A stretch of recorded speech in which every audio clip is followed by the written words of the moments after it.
Good evening बच्चों। कल की क्लास में हमने प्रश्नावली 5.2 के सारे क्वेश्चन अन्य महत्वपूर्ण सहित सॉल्व कर लिया था, ठीक है। और आज हम प्रश्नावली 5.3 सॉल्व करने वाले हैं, जिसमें केवल अन्य महत्वपूर्ण दिए हुए हैं, क्वेश्चन नहीं दिए, ठीक है। क्योंकि हम सॉल्व कर रहे हैं कि विद्या की एनसीईआरटी बुक, कौन सी? विद्या की एनसीईआरटी, ठीक है।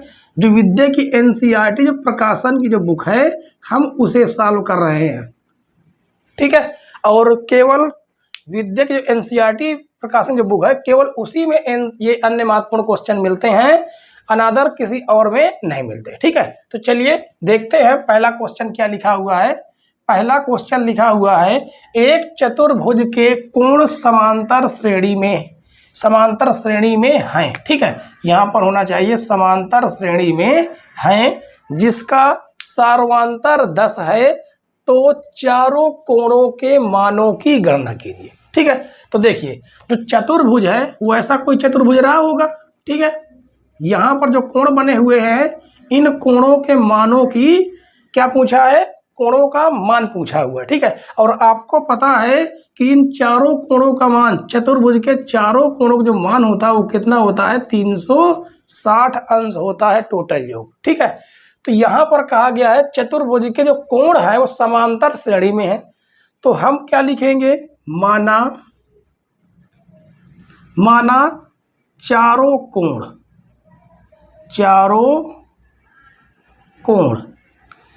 क्या होंगे? समांतर श्रेणी में है, तो चारों कोण क्या हो सकते हैं? एक हो सकता है ए, एक हो सकता है ए प्लस डी, एक हो सकता है ए प्लस 2d, और एक हो सकता है ए प्लस 3d, ठीक है। क्योंकि समांतर श्रेणी में होने का मतलब यही है कि वो दोनों, उस चारों जो कोण है वो क्या है? एक सीरियल में है, एक साइड से समांतर श्रेणी में है, ठीक है। तो चलिए देखिए, कहा गया है इन चारों कोणों का योग कितना होता है? 360 होता है, ठीक है। तो हम लिखेंगे प्रश्नानुसार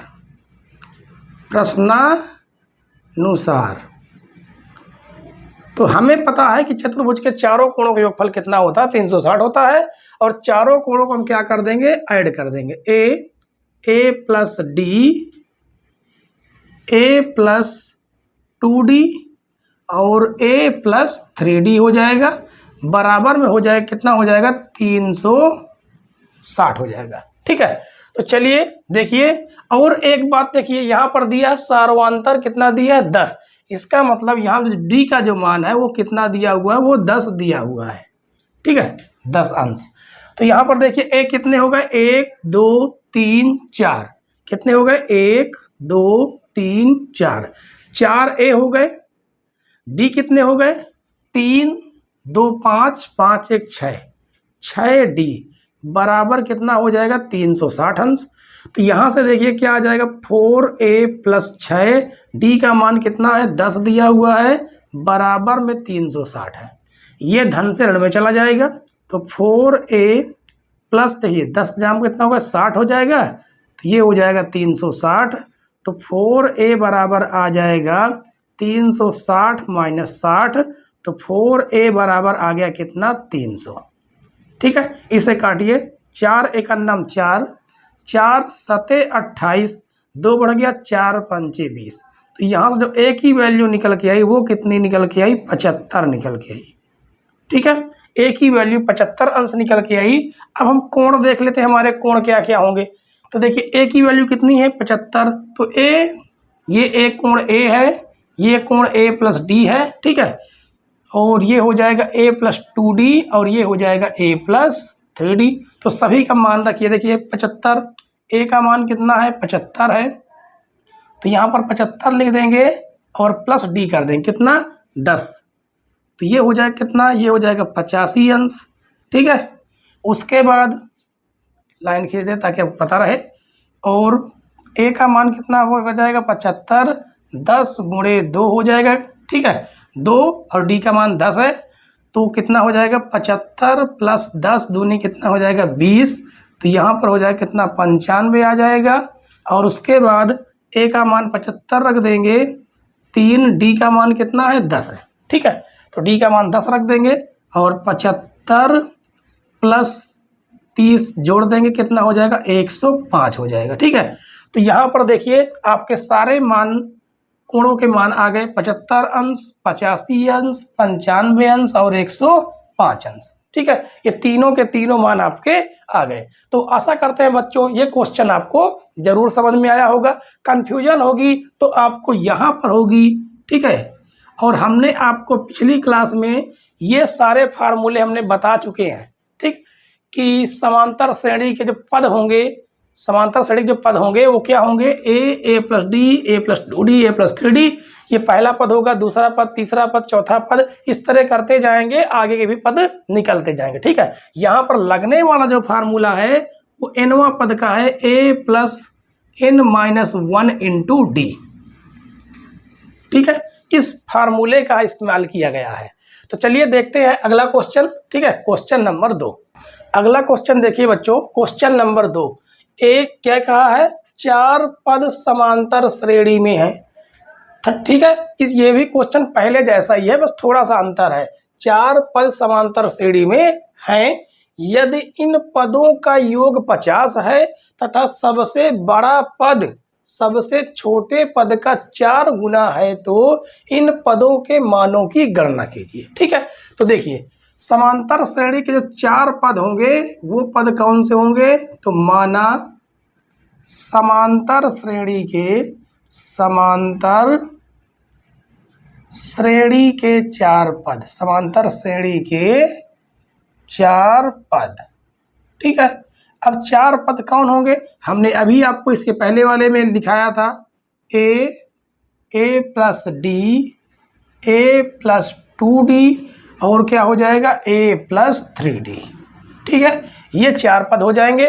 कहा गया है यदि इन पदों का योग 50 है। अब लिखेंगे प्रश्नानुसार, क्या लिखेंगे, प्रश्नानुसार। तो हम क्या करेंगे, इन सभी को क्या कर देंगे, जोड़ देंगे। योग का मतलब क्या होता है, जोड़। ठीक है, तो इन सभी को हमने क्या कर दिया, जोड़ दिया, तो हो जाएगा a plus 2d, a plus 3d। ठीक है, कितना आ जाएगा 3d। कितना दिया हुआ योग, 50 दिया हुआ है। तो देखिए यहाँ से a कितने हो गए, 1 2 3 4, a कितने हो गए, 4 a हो गए। d कितने हो गए, 3 2 5 1 6, तो प्लस 6d बराबर कितना हो गया 50।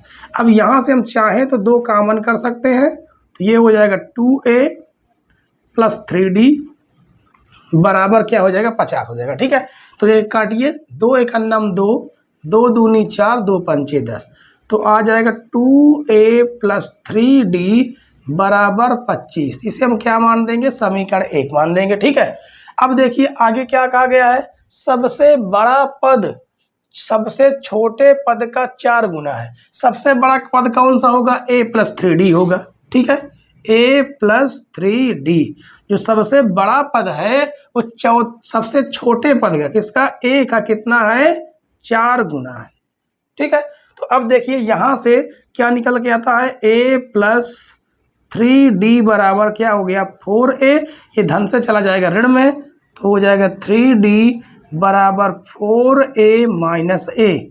तो यहाँ से आ जाएगा 3d बराबर 3a, 3 से 3 कट जाएगा, तो a की वैल्यू d आ गई और d की वैल्यू a आ गई, मतलब दोनों आपस में क्या है, बराबर है। ठीक है, तो चलिए अब हम क्या करेंगे, a का मान हम समीकरण कहाँ रख देंगे, समीकरण 2 में रख देंगे। ठीक है, तो चलिए यहाँ पर हम लिखते हैं, क्या लिखेंगे, a का मान समीकरण 1 में रखने पर। ठीक है, तो लिखेंगे a का मान समीकरण 1 में रखने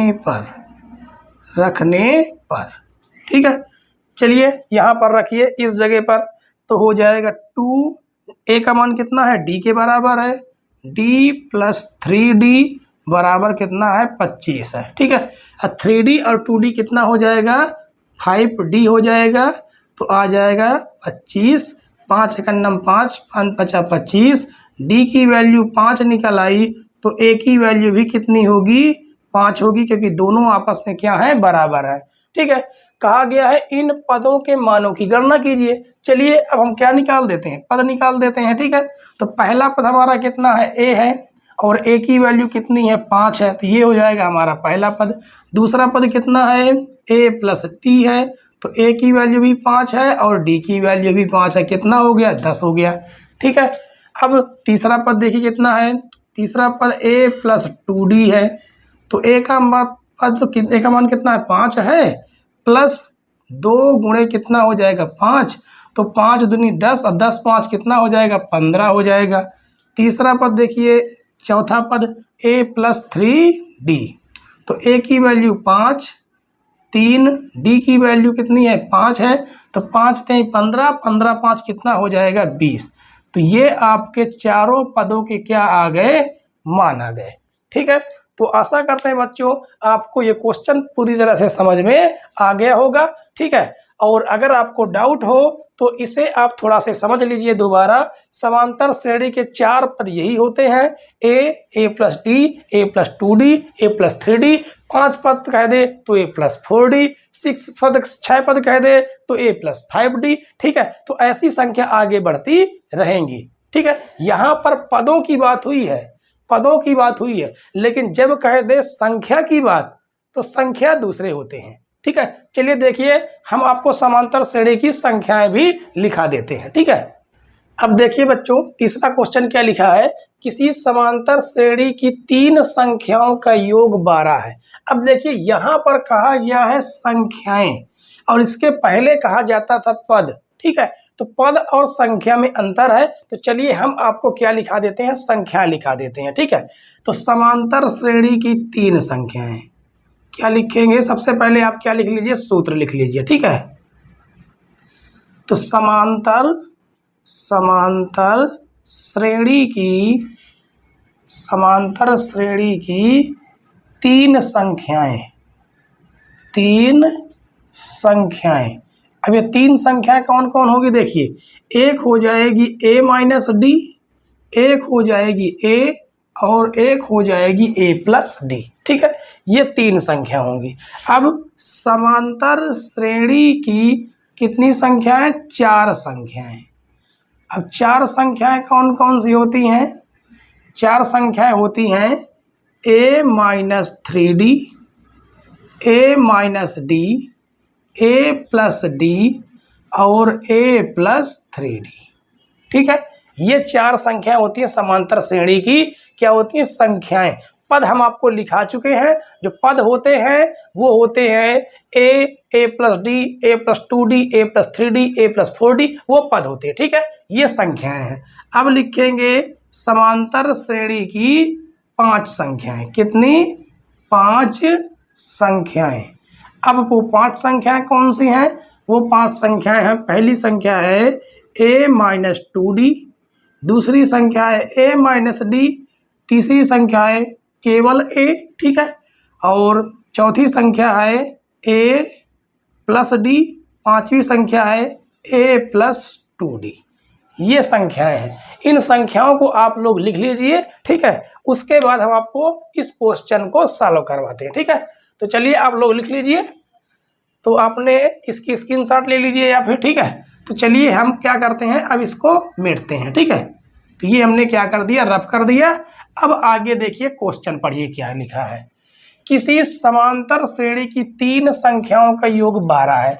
ये समांतर श्रेणी की 3 संख्याएं लिखी हुई है। ठीक है, तथा उनकी तृतीय घातों का योग, मतलब इनके घनों का योग 288 हो तो इन संख्याओं को ज्ञात कीजिए। ठीक है, तो चलिए लिखते हैं प्रश्नानुसार, क्या लिखेंगे, प्रश्नानुसार। ठीक है, क्योंकि जो प्रश्न में कहा गया है हम वही करेंगे। तो यहाँ पर कहा गया है 3 संख्याओं का योग 12 है, तो इन तीनों को क्या कर दीजिए, ऐड कर दीजिए, a minus D plus a plus D, कितना है, 12 है। तो ये d माइनस और प्लस कट जाएंगे, तो कितने हो गए, 3a बराबर 12, तो 3 एकन्नम 3, 3 चौको 12, यहाँ से a की वैल्यू कितनी निकल के आ गई, 4। ठीक है, और जैसे a की वैल्यू क्या निकल के, 4 निकल के आई, हम अगला नियम लगा देंगे, कौन सा, तृतीय घातों का योग 288 है। तो इनके जो जो संख्याएं हैं क्या है, a माइनस डी, इसका तृतीय घात कर दीजिए, और तीसरा पद क्या है, इसका तृतीय घात कर दीजिए, और तीसरी संख्या क्या है, a प्लस डी, इसका तीसरा घात कर दीजिए, और इन्हें क्या कर दीजिए, जोड़ दीजिए। कहा गया है घातों का योग कितना है, 288 है। कितना है, 288। ठीक है, अब इसे हम क्या करेंगे, इसका फार्मूला खोलेंगे, और इसका फार्मूला आपको पता होगा। ठीक है, तो चलिए देखिए, हम देखिए यहाँ पर हम क्या करेंगे, a माइनस डी का होल स्क्वायर का फार्मूला खोलेंगे, क्यूब का फार्मूला खोलेंगे। तो देखिए क्या हो जाएगा, a cube minus B cube, और माइनस होता है 3ab, यानी कि a डी, और कोष्टक में हो जाएगा a माइनस डी। ठीक है, तो ये रहेगा a क्यूब, उसके बाद इस पर भी फार्मूला खुलेगा, यानी कि हो जाएगा a cube plus B cube अपनी की डी क्यूब, प्लस होता है 3ab, तो यहाँ पर हो जाएगा d, और कोष्टक में हो जाएगा a प्लस डी। कितना हो जाएगा, a प्लस डी बराबर कितना हो गया, 288। ठीक है, अब यहाँ पर देखिए, ये डी क्यूब से ये डी क्यूब कट जाएगा। ठीक है, और यहाँ पर देखिए a का मान कितना है, 4 है।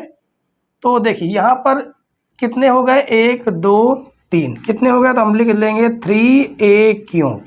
ठीक है, और ये -3d का अंदर -3ad का अंदर गुणा कर देंगे, तो हो जाएगा कितना, 3a स्क्वायर डी, ये माइनस माइनस प्लस बन जाएगा 3ad स्क्वायर। ठीक है, प्लस इसका अंदर गुणा करेंगे तो आ जाएगा 3a स्क्वायर डी, और यहाँ पर हो जाएगा प्लस 3ad स्क्वायर बराबर कितना है, 288 है। ठीक है, यहाँ पर देखिए कुछ कट रहा होगा, 3a square D 3a square D, तो इसे हम क्या कर देंगे, काट देंगे। ठीक है, अब आगे देखिए, अब यहाँ पर इसे थोड़ा जो है हम कहाँ पर नोट कर देते हैं, यहाँ पर। ठीक है, इसे जो है आपको हम बता देते हैं एक लाइन आगे हल करके। तो यहाँ पर देखिए, यहाँ पर हम क्या करेंगे, यहाँ पर बच गया है 3a क्यूब और प्लस का 3ad स्क्वायर प्लस का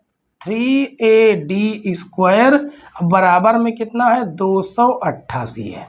ठीक है, अब आगे देखिए, यहाँ पर एक लाइन और सॉल्व कर लेते हैं। तो 3a क्यूब, ये देखिए कितने हो गए, सेम सेम है, तो 3 3 कितने हो गए, 6 हो गए, तो 6ad स्क्वायर बराबर कितना हो जाएगा, 288। ठीक है, तो अब हम इसको बना देते हैं समीकरण, कौन सा, समीकरण 1 बना देते हैं। ठीक है, अब उसके बाद क्या करेंगे, हम कहेंगे a का मान समीकरण 1 में रखने पर। ठीक है, तो लिखेंगे a का मान समीकरण 1 में रखने पर, 1 में रखने पर। ठीक है, चलिए समीकरण 1 पे रखते हैं a का मान, तो यहाँ पर रखेंगे तो कितना आ जाएगा, 3 गुणे a का मान कितना है, तो यहाँ पर हो जाएगा 4 का क्यूब हो जाएगा। ठीक, और प्लस 6a कितना आ जाएगा, यहाँ पर कितना देखिए a का मान कितना है, 4 है, तो हम यहाँ पर लिख देंगे 4 d की वैल्यू हमें पता नहीं है। ठीक है, अब उसके बाद क्या लिखा है, d स्क्वायर है बराबर में कितना है, 288 है। कितना है, 288। देखिए कामन कितना आ रहा, यहाँ से 3 भी कामन आ जाएगा और यहाँ से 4 भी कामन आ जाएगा। ठीक है, तो 3 हमने निकाल लिया, 4 निकाल लिया, यहाँ पर 4 का स्क्वायर बचा हुआ है, कितना, 4 का स्क्वायर बचा, और प्लस यहाँ से हमने 4 निकाल लिया और 3 निकाल लिए, तो यहाँ पर कितना बच गया है, 2 बच गया, और डी स्क्वायर। ठीक है, तो अब देखिए इसे हम क्या कर देंगे, ये गुणे में है, भाग में चला जाएगा, तो ये कटेगा, कितना कैसे कटेगा, देखिए चेक करते हैं, कटते कि नहीं कटते, 8 8 16, 16 2 18, इसका मतलब 3 से कट जाएगा, तो 3 1 9 3, 3 9 कितना हो जाएगा, 27 हो जाएगा, 1 बढ़ा जाएगा 18 हो जाएगा, और तीछंग 18 हो जाएगा। ठीक है, तीछंग 18 हो जाएगा।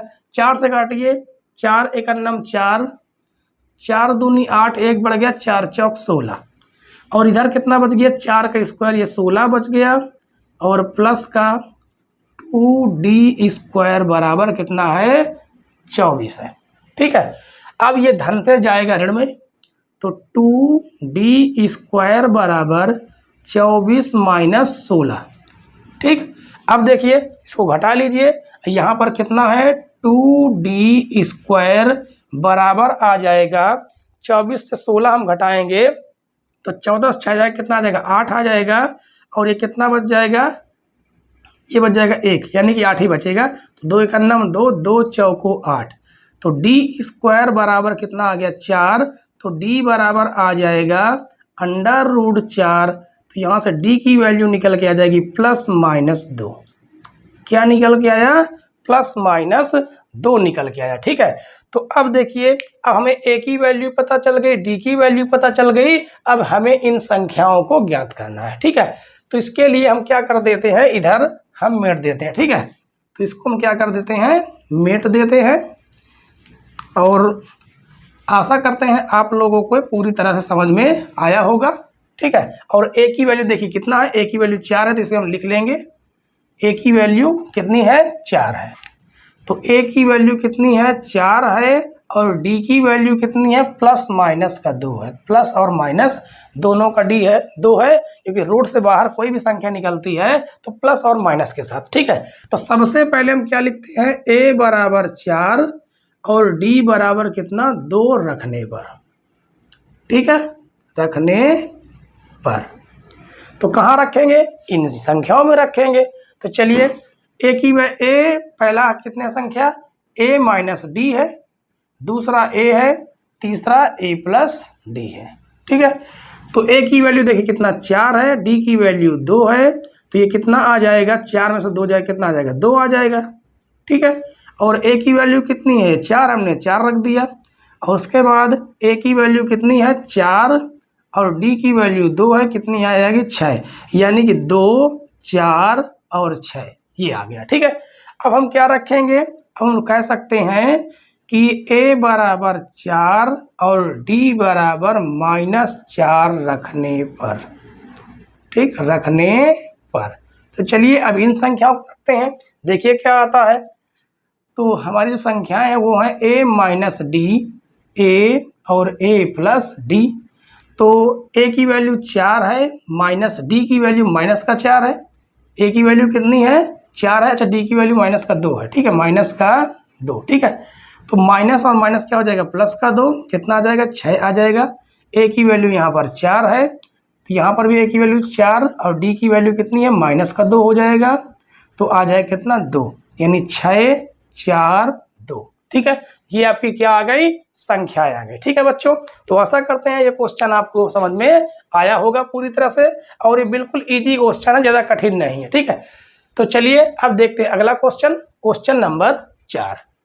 आइए देखते हैं बच्चों, क्वेश्चन नंबर 4 आज के क्लास का ये लास्ट क्वेश्चन है, और आपकी प्रश्नावली का भी ये लास्ट क्वेश्चन है। ठीक है, चलिए देखिए, ये क्वेश्चन भी आपके पिछले क्वेश्चन जैसा है, क्वेश्चन नंबर 3 की जैसा। ठीक है, क्या लिखा है, 3 संख्याएं समांतर श्रेणी में है। तो अभी हमने आपको 3 संख्याएं लिखकर बताया था, 3 संख्या क्या है, कौन थी। ठीक है, इन संख्याओं का योग कितना है, 21, तथा पहली तथा तीसरी संख्या का गुणनफल दूसरी संख्या के मान से 6 अधिक है, तो इन तीनों संख्याओं को ज्ञात कीजिए। तो चलिए हम आपको दोबारा लिख के बताते हैं, समांतर श्रेणी की 3 संख्याएं। ठीक है, समांतर श्रेणी की 3 संख्याएं, 3 संख्याएं कौन कौन सी थी, एक थी a माइनस डी, दूसरी थी a,